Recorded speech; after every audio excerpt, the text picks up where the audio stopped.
ছাত্রলীগের সাথে আতাত করে ভোট পেয়েছে জামাত শিবিরের প্যানেল, এইটা খুবই একটা রং রিডিং হবে।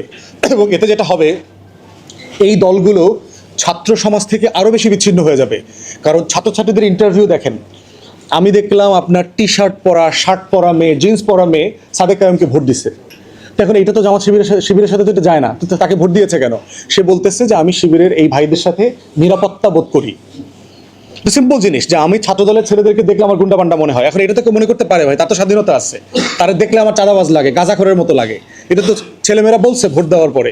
আর তারে দেখলে আমার ভদ্র মনে হয়েছে, বিনয়ী মনে হয়েছে, আমার কাছে মনে হয়েছে আমি বেশি নিরাপদ থাকবো ক্যাম্পাসে। তাহলে এই যে ভোটিং প্যাটার্ন, এই ভোটিং প্যাটার্নের ভিতরে অধিকাংশ প্যাটার্ন হচ্ছে আমি তাকে পছন্দ করি না, তাকে ভালো লাগে না, তাকে আমার নিরাপদ মনে হয় না, তাকে ভোট দিলে ক্যাম্পাস ভালো থাকবে না।